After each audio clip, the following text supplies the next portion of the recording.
सोचिए जरा, एक बंजर ग्रह, खौलता हुआ, एकदम बेजान। और फिर कुछ होता है। अरबों सालों के बाद वही खामोश चट्टान जिंदगी की हलचल से गूंजने लगती है। यह हमारी अपनी कहानी है, केमिस्ट्री से लेकर चेतना तक का एक 4 अरब साल लंबा सफर। ये शायद सबसे बड़ा रहस्य है ना? इस पूरी कहानी में हम इसी सवाल की गहराई में उतरेंगे और उन 4 असाधारण घटनाओं को समझेंगे जिन्होंने न सिर्फ हमारे ग्रह को बल्कि हम सब को हमेशा हमेशा के लिए बदल दिया। तो चलिए शुरू करते हैं। हमारी कहानी की शुरुआत होती है एक बहुत ही उथल-पुथल भरी युवा पृथ्वी पर, जहां जिंदगी का कोई नामो निशान नहीं था। यहाँ हम ये देखने की कोशिश करेंगे कि कैसे बेजान केमिस्ट्री ने बायोलॉजी की पहली चिंगारी को जलाया।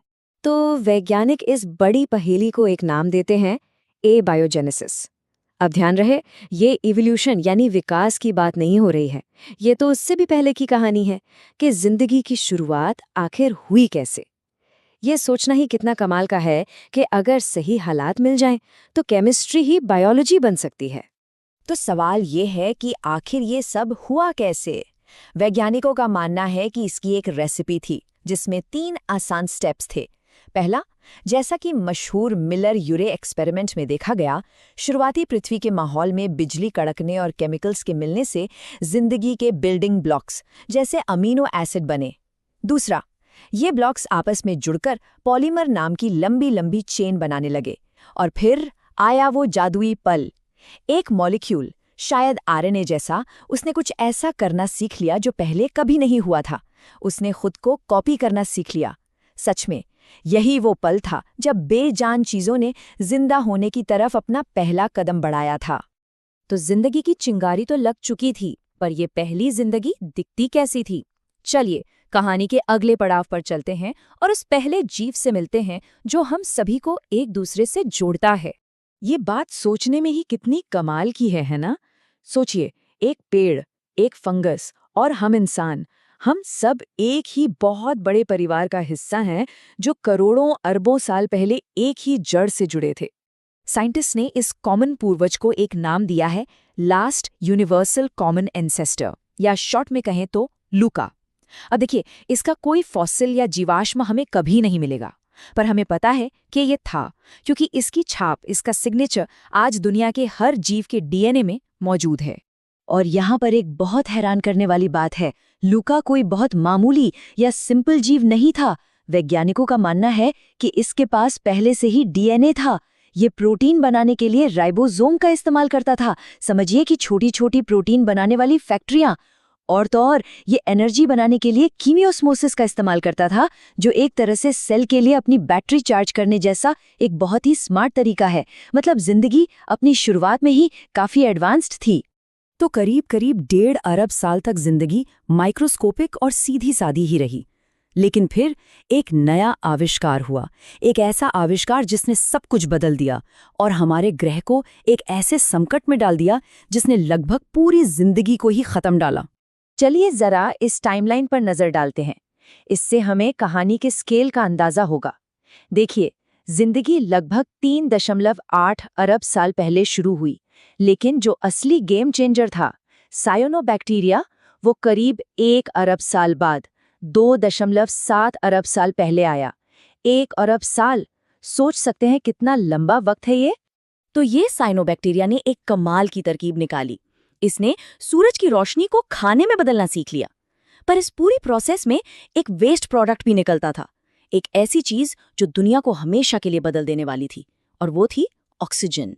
ये बदलाव कितना बड़ा था, इसका अंदाजा इसी बात से लगता है कि पृथ्वी मीथेन से भरी दुनिया से ऑक्सीजन से भरी दुनिया बन गई।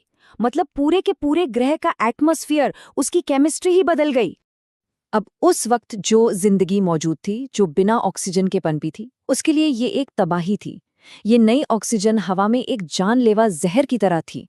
इसने धरती पर मौजूद करीब करीब 99% जिंदगी का सफाया कर दिया।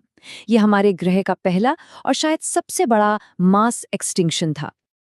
लेकिन कहते हैं ना, जिंदगी कोई ना कोई रास्ता निकाल ही लेती है। इस ऑक्सीजन क्राइसिस ने ही एवोल्यूशन को एक जबरदस्त हल निकालने पर मजबूर किया।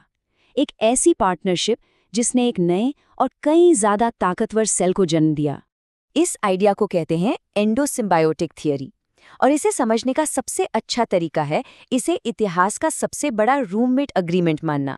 हुआ ये कि एक बड़े सेल ने एक छोटे बैक्टीरिया को निगल लिया जो ऑक्सीजन का इस्तेमाल कर सकता था, पर उसे पचाने की जगह दोनों ने साथ में रहना शुरू कर दिया। जो एक हमलावर था वो अब एक पावर हाउस पार्टनर बन गया।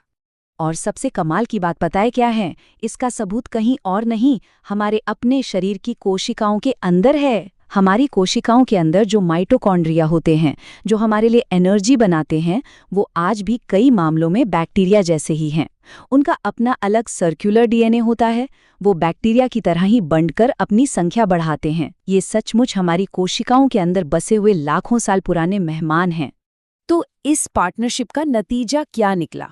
नतीजा था यूकैरियोटिक सेल। ये वही कॉम्प्लेक्स सेल है जिससे आज दुनिया का हर जानवर, हर पौधा और हर फंगस बना है।